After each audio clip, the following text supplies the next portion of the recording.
और फडणवीस उप मुख्यमंत्री हुए। It's career management. नमस्कार, मैं एस्ट्रो गुरुमा डॉक्टर ज्योति जोशी आप सभी ज्योतिष प्रेमियों का हार्दिक स्वागत करती हूँ। व्यक्ति और वल्ली की इस श्रृंखला में आज हम पुनश्च महाराष्ट्र राज्य के नवनिर्वाचित उप मुख्यमंत्री देवेंद्र जी फडणवीस के कुंडली का विश्लेषण करने वाले हैं। उसका कारण आप सभी को पता है। महाराष्ट्र की राजनीति में अप्रत्याशित रूप से इतना बड़ा बदलाव हुआ कि सभी को उसका बड़ा आश्चर्य लगा। सभी के लिए वह बड़ी चमत्कारी घटना थी। सभी राजनीतिक विश्लेषक, पक्ष के नेता, सभी जनप्रतिनिधि, फिर चाहे वह सत्ताधारी पक्ष के हो या विरोधक हो, सभी न्यूज़ चैनल्स, अन्य किसी को भी लगा नहीं था कि एकनाथ जी शिंदे साहब मुख्यमंत्री होंगे, देवेंद्र जी फडणवीस ही मुख्यमंत्री होंगे, ऐसा सब लोग मान रहे थे। लेकिन केवल ज्योतिष माध्यम से 4 दिन पहले हमने शिंदे साहब का भविष्य कथन किया था और वह सत्य भी हुआ। इतना ही नहीं, फडणवीस जी के संदर्भ में मैंने कहा था कि उन्होंने किंग न होकर किंग मेकर बनना चाहिए। वह भी सत्य हुआ, जिस कारण ज्योतिष के महानता की अनुभूति सभी को प्राप्त हुई। यह ज्योतिष का विजय हुआ, ऐसा हम कह सकते हैं। अर्थात यह सब ज्योतिष की दृष्टि से, कुंडली के ग्रहों के दृष्टि से हुआ।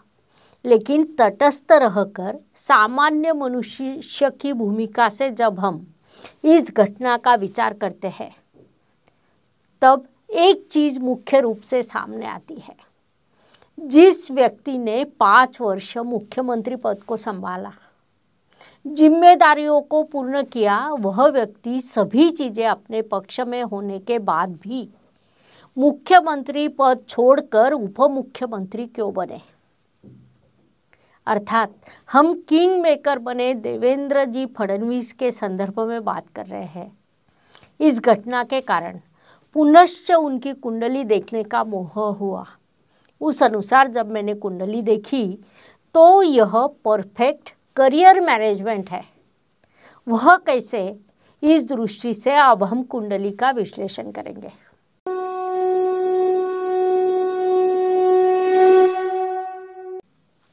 सत्ता को प्राप्त करना, इसी एक ही दृष्टि से राजनीति चलती है। राजनीति में पद और उस पद के अधिकार को प्राप्त करना महत्वपूर्ण माना जाता है। लेकिन राजनीति का यह एक आदर्श उदाहरण कहा जा सकता है कि संख्या बल अधिक होते हुए भी फडणवीस जी ने दुय्यम पद लिया।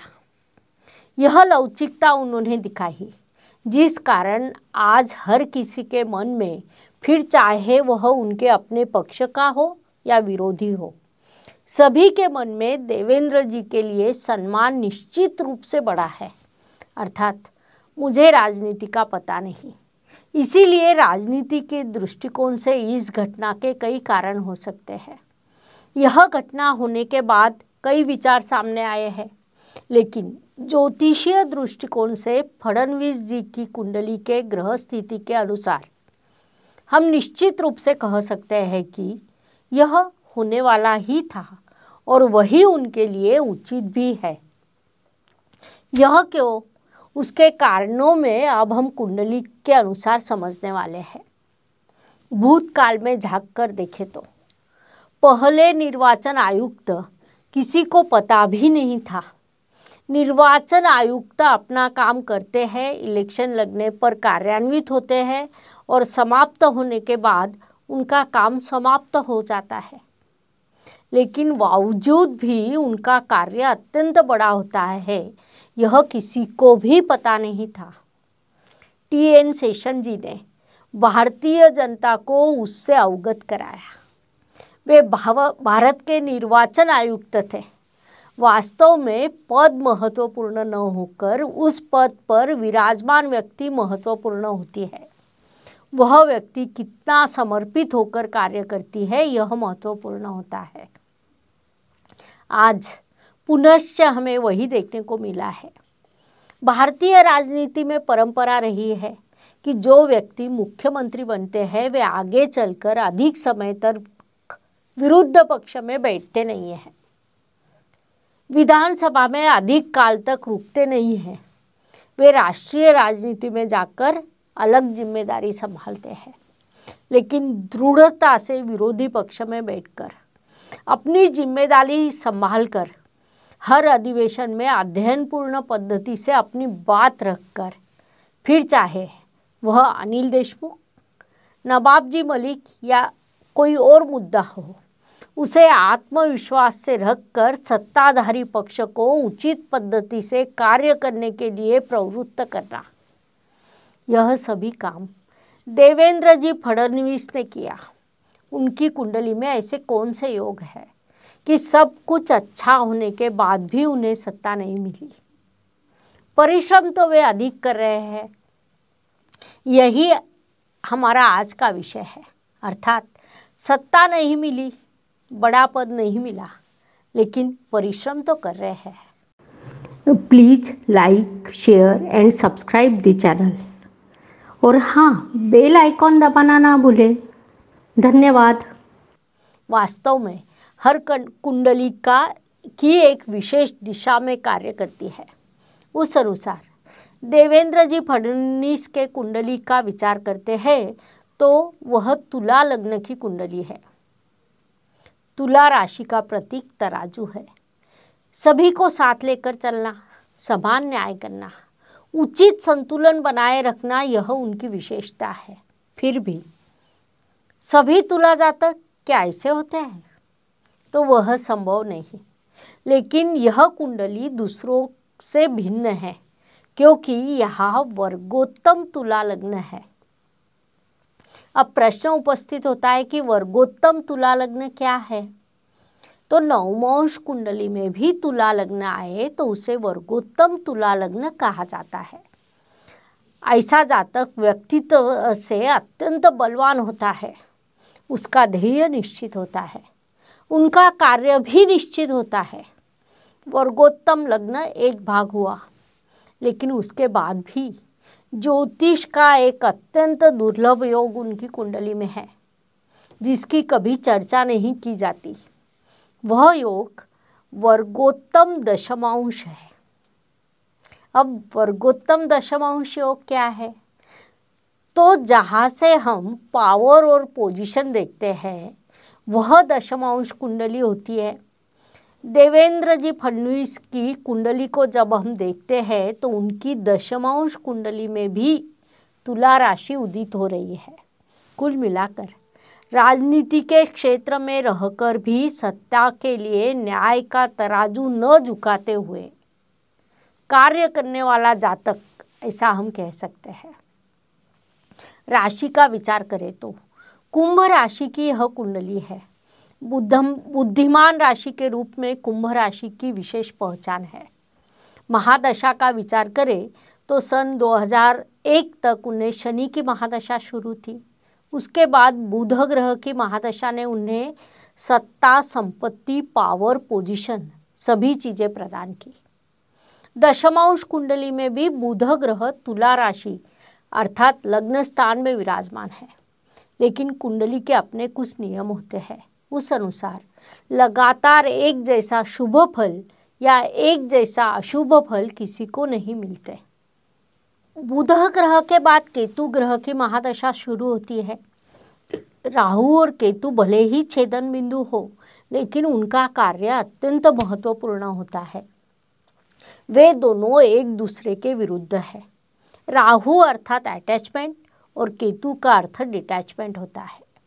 अब डिटैचमेंट शब्द के इर्द गिर्द फडणवीस जी का कार्य घूम रहा है, ऐसा हम कह सकते हैं। ऋषि पराशर जी ने अपने पराशरी होरा ग्रंथ में एक श्लोक में लिखा है कि ग्रह, तारों और नक्षत्रों को समझकर जो कार्य करता है वह धर्म, अर्थ, काम और मृत्यु के पश्चात मोक्ष को प्राप्त करता है। इसी को आज की भाषा में मैनेजमेंट कहते हैं। अब ग्रहों को मैनेज कैसे करना है, अर्थात यह त्रिकालाबाधित सत्य है कि ज्योतिषी भाग्य बदल नहीं सकता, लेकिन भाग्य का व्यवस्थापन या इस कुंडली के अनुसार करियर का व्यवस्थापन किया जा सकता है। यह करते समय केतु जैसे ग्रह की महादशा आने से निराश होना यह एक विकल्प होता है और ग्रह के स्थिति के अनुसार उसे मैनेज करना यह दूसरा विकल्प होता है। अब मैनेज करना क्या होता है, तो केतु क्या कह रहा है यह समझना आवश्यक है। केतु को समझ ले और वह जिस पद्धति से कह रहा है, जिस पद्धति से समझा रहा है, उस पद्धति से कार्य कर सफलता प्राप्त करनी है। इसे ही ग्रहों की मैनेजमेंट कहते हैं। ऐसा मैनेजमेंट फडणवीस जी ने किया है। सबसे पहले संख्या बल होते हुए भी उन्हें सत्ता नहीं मिली, लेकिन वे नाराज हुए नहीं।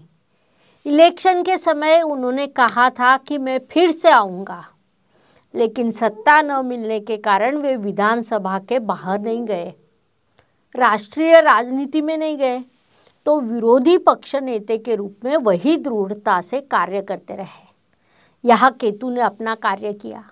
किसी भी प्रकार की अपेक्षा न रखते हुए वे शांति से अपना कार्य करते रहे।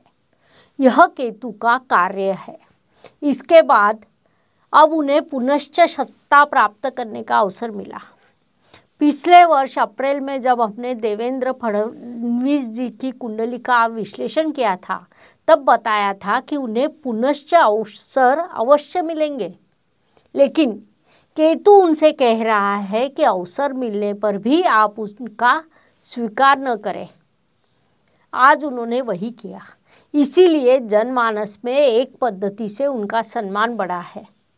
उन्होंने यदि इस सत्ता का स्वीकार किया होता तो वह सत्ता, वह राजनीति ऐसे भी गोल गोल घूमता रहता। आज उन्होंने जो इतिहास रचा है, जो आदर्श उन्होंने निर्माण किया है, वह नहीं होता। ऐसा करने के पीछे राजनीति के कई कारण हो सकते हैं, लेकिन ग्रहों के कहने के अनुसार उन्होंने आचरण किया है या ग्रहों ने उनसे वैसा करवा लिया है, ऐसा हम निश्चित रूप से कह सकते हैं। सत्ता के बाजू में रखकर उन्होंने अपने कार्य पर ध्यान केंद्रित किया है। देवेंद्र जी फडणवीस को अब केतु में गुरु की अंतर्दशा शुरू है। केतु और गुरु की कुंडली में स्थिति देखें तो वे एक दूसरे के लाभ योग में है। केतु केवल परिश्रम करवाता है। उस अनुसार अन्य विषयों का विचार न करते हुए उन्होंने केवल अपना कार्य किया, अर्थात यह यात्रा अत्यंत कठिन हो सकती है। उप मुख्यमंत्री की शपथ लेने के बाद 24 घंटों के भीतर ही उन्होंने अपने गत काल में अधूरे रहे विकास कार्य को पुनश्च शुरू करने की घोषणा की है। संक्षेप में उप मुख्यमंत्री भी क्या कर सकता है, यह जनता के सामने आएगा। जैसा TN शेषन जी ने निर्वाचन आयुक्त क्या कर सकता है यह दिखा दिया था, उसी के अनुसार उप मुख्यमंत्री पद पर विराजमान व्यक्ति क्या कर सकता है यह सामने आएगा। क्योंकि ग्रहों के अनुसार कार्य करने पर फडणवीस जी ने एक आदर्श निर्माण किया है, जिससे उनका कर्तृत्व अधिक रुद्धिगत होगा, साथ ही जनमानस में उनकी प्रतिमा उजागर होगी। अब कुंडली के केतु को जब हम देखते हैं तो वह सिंह राशि में शुक्र के साथ विराजमान है। विशेष रूप से वह मघा नक्षत्र में है। यह ग्रह स्थिति अत्यंत भिन्न है। केतु महादशा में सामान्य रूप से बताया जाता है कि 99% लोग असफल होते हैं, अर्थात करोड़पति का रोड़पति होना। यह घटना इसी महादशा में हो सकती है। ऐसी महादशा में फडणवीस जी ने केवल परिश्रम कर रहे हैं। यह महादशा समाप्त होने के बाद उन्हें बड़ा पद प्राप्त होगा, क्योंकि आने वाली महादशा उनके लग्नेश की होगी। राशि के कुंडली के अनुसार देखा जाए तो भाग्येश की महादशा होगी। पावर और पोजीशन की कुंडली अर्थात दशमांश कुंडली के लग्नेश की महादशा होगी। कुल मिलाकर 2024 के बाद देवेंद्र जी फडणवीस केवल महाराष्ट्र के नहीं बल्कि संपूर्ण भारत की राजनीति में उच्च एवं दृढ़ स्थान प्राप्त करेंगे, ऐसी उनकी कुंडली बता रही है। उसी के अनुसार उनका मार्गक्रमण शुरू है। आज इस कुंडली का विश्लेषण मैंने इसीलिए किया कि विपरीत ग्रह स्थिति में ग्रहों की कार्य पद्धति के अनुसार यदि हम व्यवहार करते हैं तो सफलता निश्चित रूप से प्राप्त हो सकती है। इसके आदर्श उदाहरण के रूप में देवेंद्र जी फडणवीस की कुंडली हम कह सकते हैं। देवेंद्र जी फडणवीस जी के कुंडली का विश्लेषण समझने के लिए इतनी जानकारी पर्याप्त है। अब हम यही रुकते हैं। अगले भाग में हम ज्योतिष की नवीनतम जानकारी के साथ पुनश्च अवश्य मिलेंगे। धन्यवाद। शुभम भवतु। जय ज्योतिष। Please like, share and subscribe the channel और हाँ, बेल आइकॉन दबाना ना भूलें। धन्यवाद।